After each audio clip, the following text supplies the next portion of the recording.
नमस्कार. मी भाऊ तोरसेकर. तुम्ही बघत आहात प्रतिपक्ष. मित्रांनो, एक 10-15 वर्ष झाली असतील. सलमान खान या अभिनेत्याचा एक तथाकथित कुठल्या तरी सिनेमातला डायलॉग आहे. तो खूप लोकप्रिय झाला होता, पॉप्युलर झाला होता. तो कोणाला तरी सांगतो, "तू मुझ पर एक ही मेहरबानी करो कि मुझ पर मेहरबानी मत करो." म्हणजे तुम्ही मला मदत करा, उपकार करा, की तुम्ही माझ्यावर उपकार करू नका, मला मदत करू नका. याचा अर्थ असा होतो मित्रांनो, की काही उतावळे लोक अतिप्रेमापोटी कोणाला तरी मदत करायला जातात आणि त्याचं अधिक मोठं नुकसान करून टाकतात.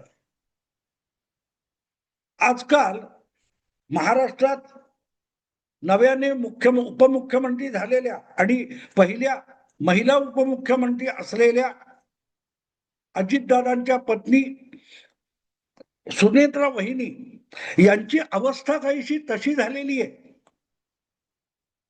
त्या एकट्या पडल्या आहेत. अजितदादा गेल्यानंतर त्यांच्यावर बराच भार आलेला आहे, बरीच जबाबदारी आलेली आहे. या कारणास्तव त्यांना मदत करायला धावत सुटलेले इतके लोक आहेत, की न मागितलेली मदत जेव्हा हे लोक द्यायला जातात, त्याची भीती सुनेत्रा वहिनींना सगळ्यात जास्त वाटू शकते. मी तुम्हाला एक उदाहरण देतो मित्रांनो. काही लोक अशी उतावळी मदत देतात, त्यामध्ये सगळ्यात मोठा घातपात सामावलेला असू शकतो. 2014ला ज्या वेळेला विधानसभेच्या निवडणुकांचे निकाल लागत होते, राष्ट्रवादी असेल, काँग्रेस असेल, शिवसेना असेल किंवा भाजप असेल, हे चारही प्रमुख पक्ष ती निवडणूक स्वबळावर लढवत होते. कुठली युती आघाडी निवडणुकीत नव्हती.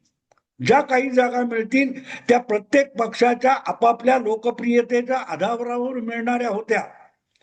आणि जसजशी अर्ध्यापेक्षा अधिक मतमोजणी पूर्ण होत आली, तेव्हा एक चित्र स्पष्ट झालं, की सत्तेत बसलेली काँग्रेस आणि राष्ट्रवादी आघाडी या दोनही पक्षांना मतदाराने साफ साफ नाकारलेलं होतं. अशा वेळेला भारतीय जनता पक्ष हा महाराष्ट्र विधानसभेतला पहिल्यांदाच सर्वात मोठा पक्ष होणार हे सुद्धा चित्र स्पष्ट झालेलं होतं. पण दुसरीकडे भारतीय जनता पक्ष हा 288 आमदारांच्या विधानसभेत सर्वात मोठा पक्ष होणार असला तरीही त्याला स्पष्ट बहुमत मिळणार नाही. बहुमताच्या आकड्यासाठी कोणाची तरी इतर पक्षांची मदत घ्यावी लागेल हे सुद्धा स्पष्ट झालेलं होतं.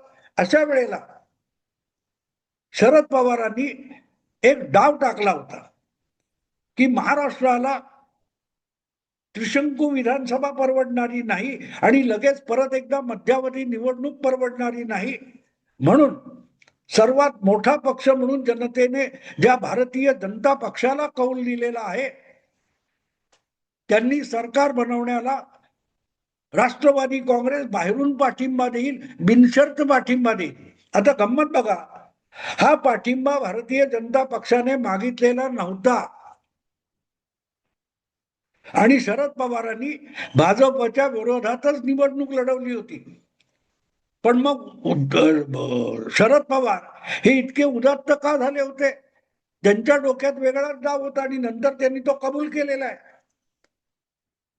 की 25 वर्ष जी शिवसेना आणि भाजप युती टिकली चालली, एकमेकात भांडले पण एकत्र लढले, ते दोघेही एकत्र आले तर दोघांचंही निर्विवाद बहुमत होईल आणि राष्ट्रवादी आणि काँग्रेस या दोन पक्षांना दीर्घकाळ अडगळीत पडावं लागेल. तेव्हा शिवसेना आणि भाजप हे निवडणुकीपूर्वी एकमेकाविरुद्ध भांडून जागा वाटप न करून एकमेकाविरुद्ध लढले असले तरी त्यांना मिळणाऱ्या जागा निर्विवाद बहुमताच्या खूप पलीकडे जातात. आणि खरंच शेवटी निकाल कसे आले? 122 अधिक 63 म्हणजे जवळजवळ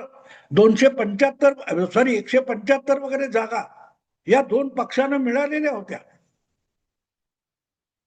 त्यामुळे ते एकत्र येणार, समविचारी नैसर्गिक मैत्री, नैसर्गिक विचारधारा वगैरे ह्या तत्वावर ते एकत्र येऊन सरकार बनवू शकत होते. पण त्याच्यात बिब्बा घालणं यासाठी शरद पवारांनी भाजपला मदतीचा हात पुढे केला होता. आणि नंतर त्यांनी सांगितलं की सरकार बनवण्यासाठी उद्धव ठाकरे आणि फडणवीस यांच्यात जी काही बोलणी होतील त्यामध्ये उद्धव ठाकरे यांचं पारडं जड आहे, कारण बहुमतासाठी भाजप लंगडा आहे. तर अधिकाधिक किंमत वसूल उद्धव ठाकरे करू शकतात. तर उद्धव ठाकरेंची सौदेबाजी किंवा बार्गेनिंग पॉवर कमी व्हावी म्हणूनच आपण ती खेळी केली होती. म्हणजे पाठिंबा दिला होता का नाही, पाठिंबा देण्याची शरद पवारांनी खेळी केली होती किंवा मदत करतो असं जगाला दाखवलं. पण प्रत्यक्षात त्या मदतीमध्ये एक घातक डाव होता.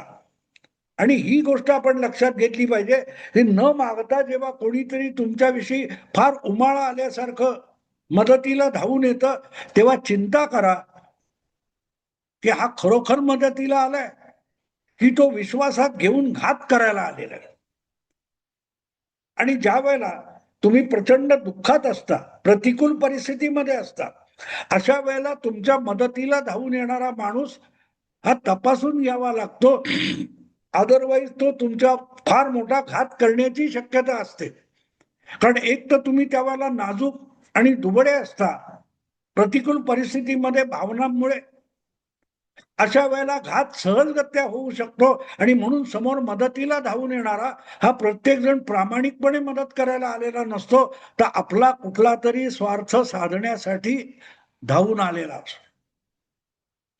सध्या तुम्हाला माहितीये 28 जानेवारीला जी विमान अपघाताची आकस्मिक घटना घडली,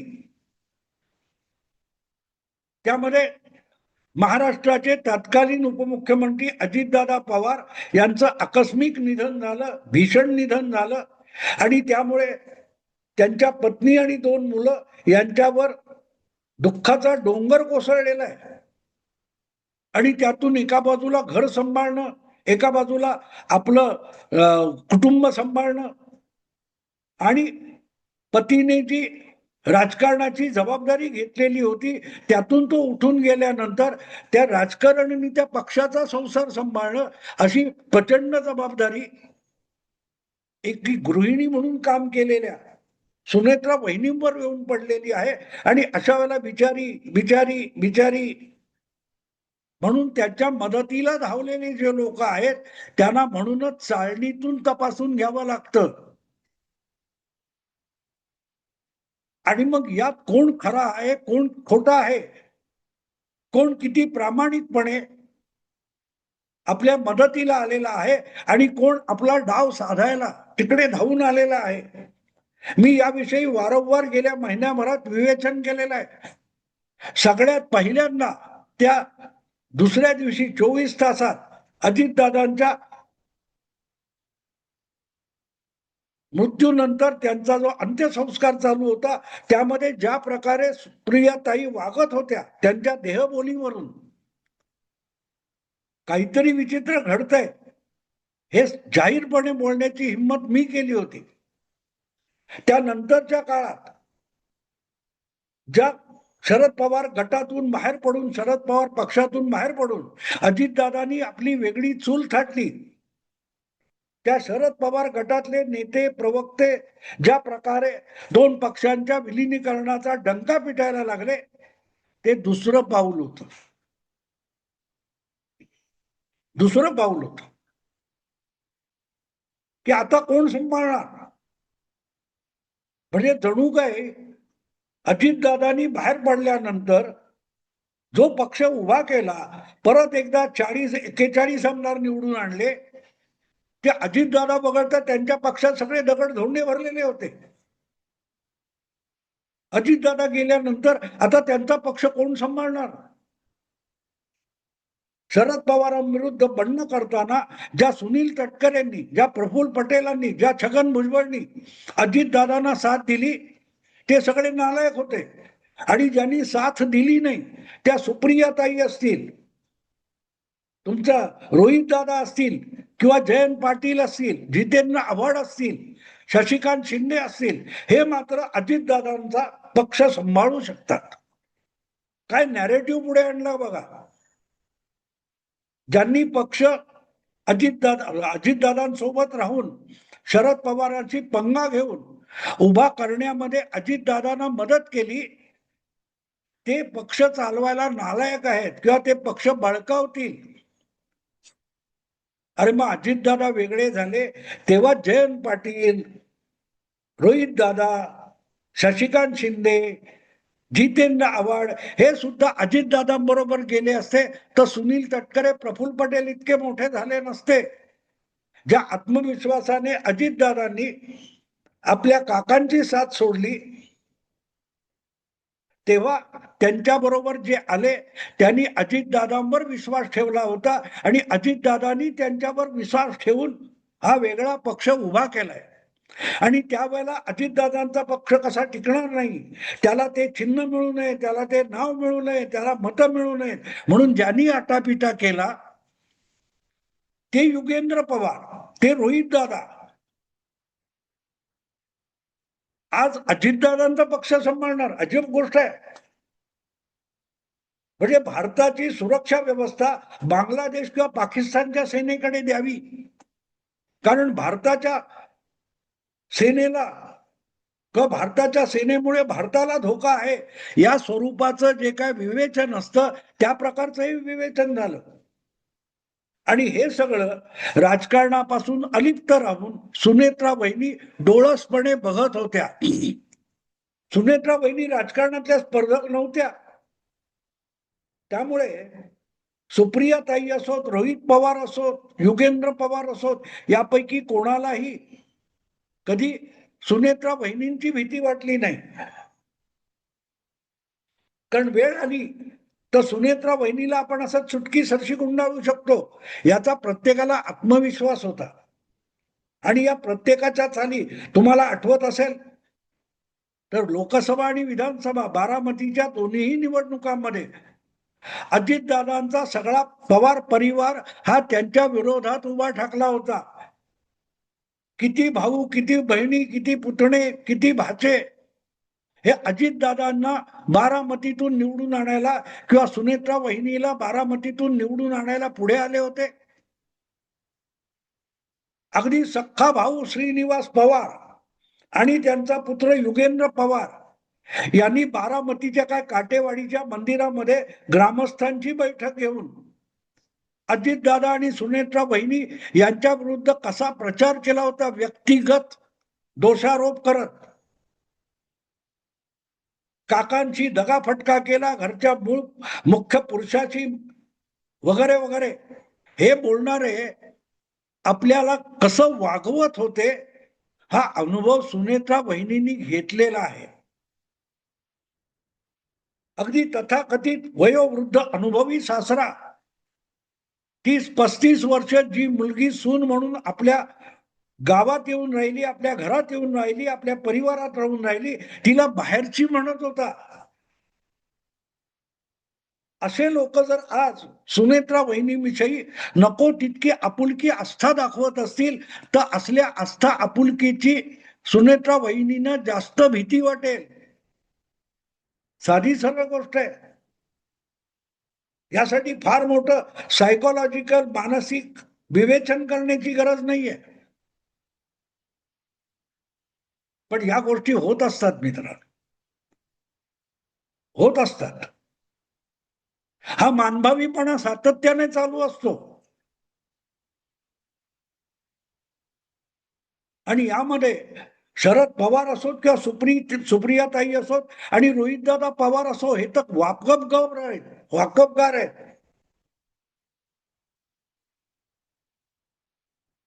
आज जय आणि पार्थ ही अजितदादांची मुलं जितकं टाहो फोडून रडताना आपल्या पित्यासाठी दिसत नाही, त्यापेक्षा रोहितदादा रडताना दिसतात किंवा हळहळ व्यक्त करताना सुप्रियाताई दिसतात.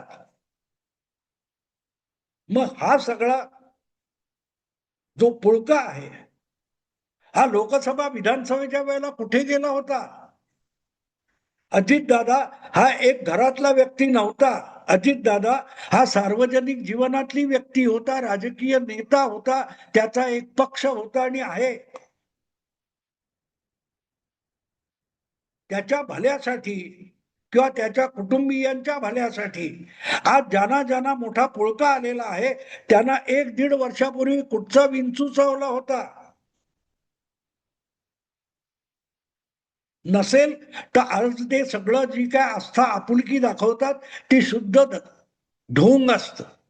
आणि त्यांनीच सुनेत्रा वहिनी सगळ्यात जास्त घाबरलेले आहेत.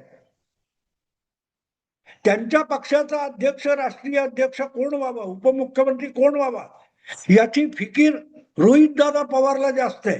क्या बात है. अरे आपल्या पक्षासाठी एवढं काम उभं केलं असतं तर आज आजोबाला राज्यसभेत जाण्यासाठी कटोरा घेऊन कोणाचे तरी आमदार शोधायची वेळ आली नसती. रोहित पवार यांनी एक गोष्ट पहिली लक्षात घ्यावी, आपल्या पायाखाली जमीन आहे का बघावं. अजितदादांना न्याय द्यायला निघालात तुम्ही. अरे ज्यांना आपल्या घरात अजितदादांना किंवा सुनेत्रा वहिनींना, सुनेत्रा काकींना न्याय देता आला नाही, ते सरकारकडून, कायद्याकडून, न्यायाकडून, तपासातून अजितदादांना आणि सुनेत्रा वहिनींना न्याय द्यायला निघालेत. जे तुमच्या हातात होतं तुम्ही दिलत का?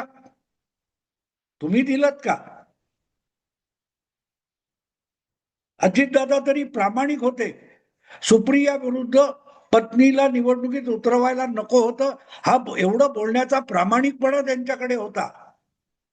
आज पण युगेंद्र पवार किंवा रोहित पवार अजितदादांच्या विरोधात युगेंद्रला उतरवणं चूक होतं हे कधी बोललेत का तुम्हाला ऐकायला मिळाले असं?